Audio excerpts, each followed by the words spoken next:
안녕하십니까. 한국교육법연구소 소재열 목사입니다. 자, 오늘은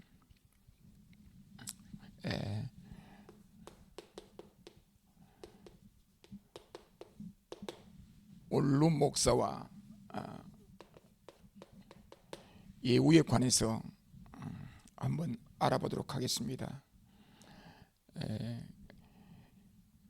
우리 대한예수교 장로회 합동 측 총회는 헌법을 가지고 있죠. 그 헌법을 총회 헌법이라고 하지 않고 장로회 헌법, 그렇게 얘기하죠. 대한예수교 장로회 헌법 그렇게 말합니다.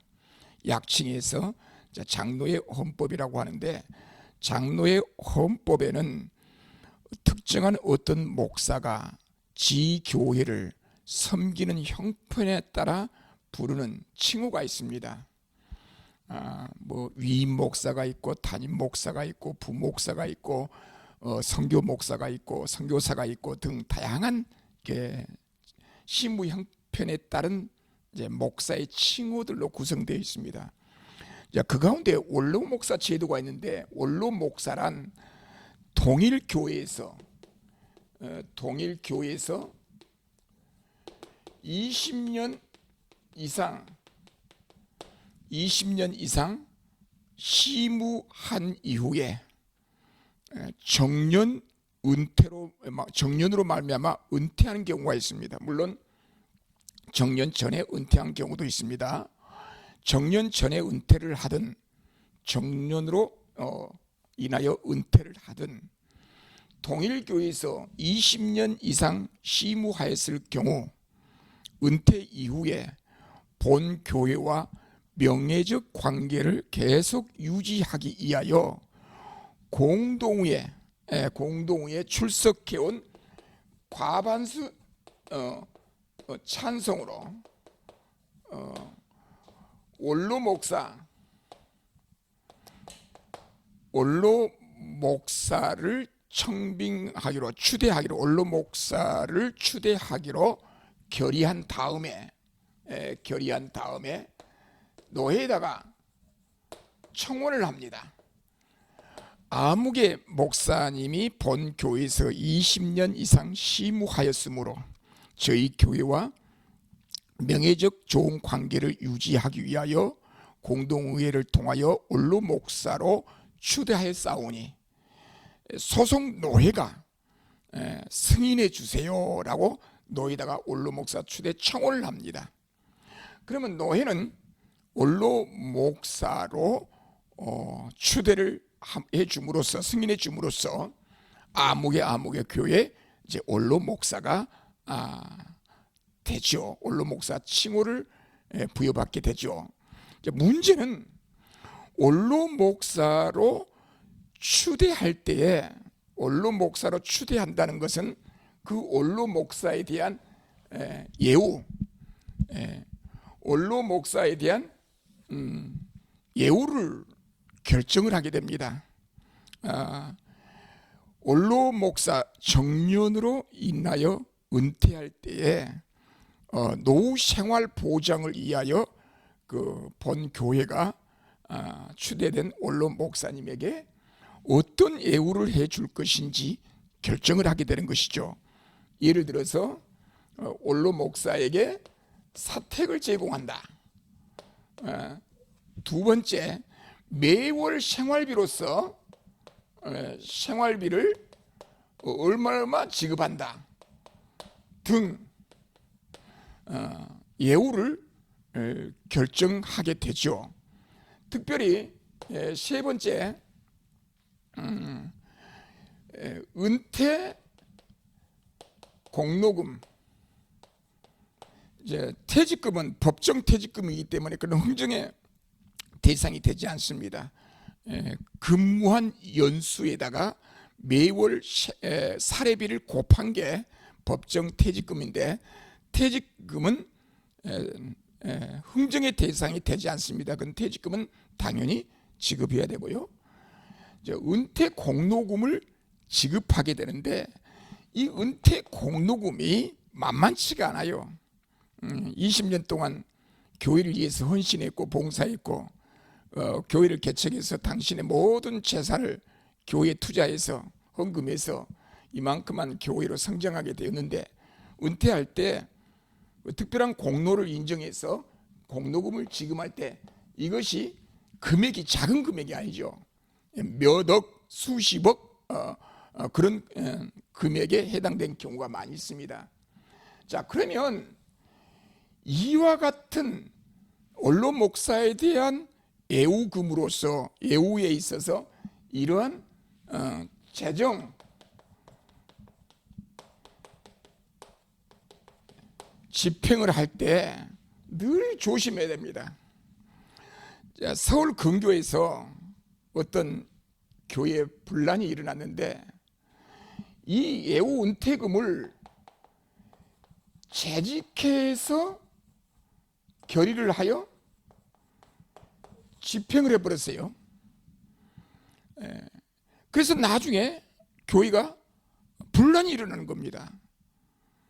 재직해서 원로 목사 애우금, 사택지급, 생활비, 은퇴 공로금을 지급할 수 있는 법적 근거가 재직회의냐, 이런 논란으로 이제 분쟁이 발생하게 되는데, 현재 우리 대한예수교 장로회 합동 측 교단 산하의 많은 교회들이 원로 목사 은퇴금에 대한 문제로 분쟁이 발생되는 경우가 있는데, 애우금을 얼마 드리는가, 그것이 문제가 아니고 그 애우금을 어떠한 절차에 의하여 결정하고 집행해야 하는가, 이와 같은 문제가 쟁점이 되는 경우가 많이 있습니다.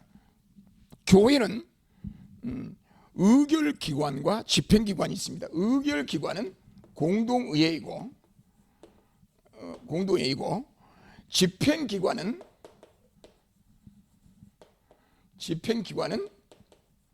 재직회입니다. 이런 애우금은 이번 특별 재정 집행이기 때문에 공동의 결의를 거치지 아니하면 효력이 없다, 대원칙입니다. 원로 목사의 애우금을 집행할 때 정관에 본 교회 원로 목사님일 경우 그 애우금은 이러한 절차에 의해서 이러한 범위 내에서 집행한다라고 하는 규정이 있을 때에는 그 규정을 교회 당회를 중심으로서 집행하고, 공동의 결의가 필요치 않습니다. 당회가 집행하고 후에 공동회에 보고하면 됩니다. 그런데 정관에 그런 규정이 없을 경우는 재직해서 원로 목사의 애우금을 집행하였을 경우 이것은 법적 효력이 없다, 그렇게 말할 수 있습니다. 왜냐하면 재직회는 공동위에서 예산 편성으로 인준해준 범위 안에서만 집행하는 기관이 재직회입니다. 그러니까 재직회는 의결기관이 아니고 집행기관이라 그렇게 법리적으로 이야기합니다. 원로 목사님의 애우금은 예산 편성에 들어있지 않은 내용입니다. 자, 예산 편성할 때 어떤 기타 사항으로도 해결될 수 없는 금액입니다.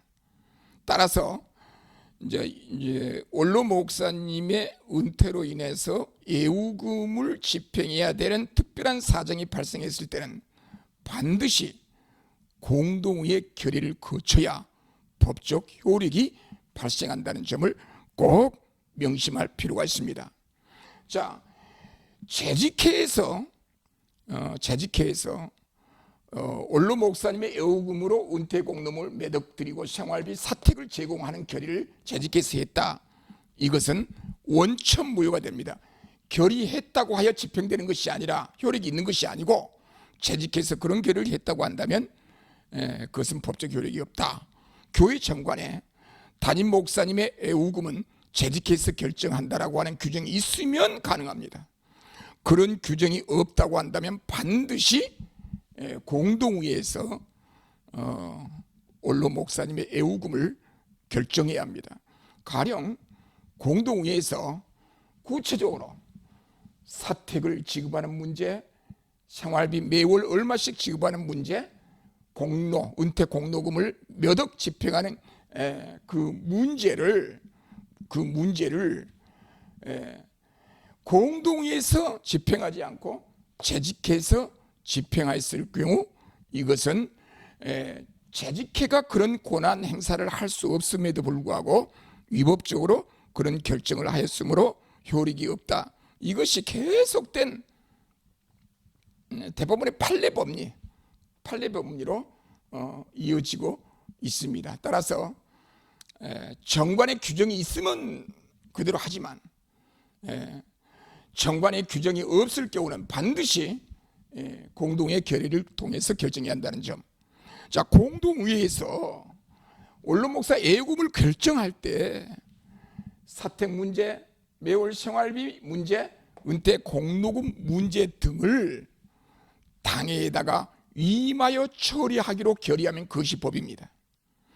공동의회에서 당회에다가 위임하지 않고 재직회에다가 위임하면 재직회가 결정하는 것이 곧 법적 효력을 발생하게 됩니다. 그런데 공동에서 전혀 그런 결의를 하지 않았다고 한다면 무조건 재직회에서 결의한 그 자체가 효력을 발생하지 않는다는 점. 따라서 우리 원로 목사님, 당사자인 우리 원로 목사님들은 재직회에서 원로 목사님의 애우금을 결정하고 나서 요즘 보통 나중에 불확실성을 대비하기 위해서 공중사무실에 가가지고 공증하는 경우도 있죠. 그 공증은 재직회에서 결정한 내용을 공증하게 되면 그 공증은 불법적으로 원로 목사님의 애우금을 결정했다는 사실을, 불법적으로 결정했다는 사실을 그 공증 내용이 입증하게 되는, 오히려 그 공증이 손해를 가져오는 위법 증거 능력이 되어버린다는 거. 그러니까 공증도 좀 잘해야 합니다.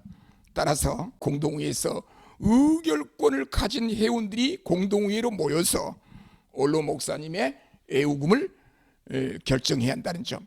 그렇게 결정하지 아니하면은 인정되지 않는다는 거. 오늘날 많은 교회들이 이제 원로 목사님, 담임 목사님이 은퇴하면서 원로 목사로 추대하면서 그 원로 목사님에게 제공된 각종 공로금, 사택, 생활비 이런 내용들은 당에서 안건을 공동에 내놓고 공동의 교인총회 개인 공동에서 결의하여야만 법적 효력이 있다는 점을 명심하시고 이런 적법 절차에 의해서 결의해야만 교회가 분쟁 없이 건강한 교회로 발전할 수 있다는 것.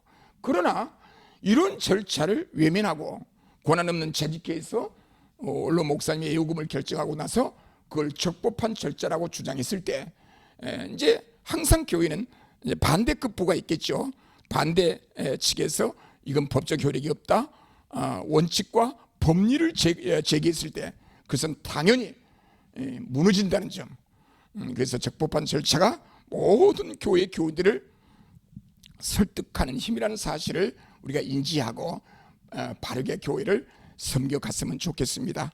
자, 오늘은 원로 목사님의 애우금에 대한 적법 절차의 집행에 관해서 알아보았습니다. 감사합니다.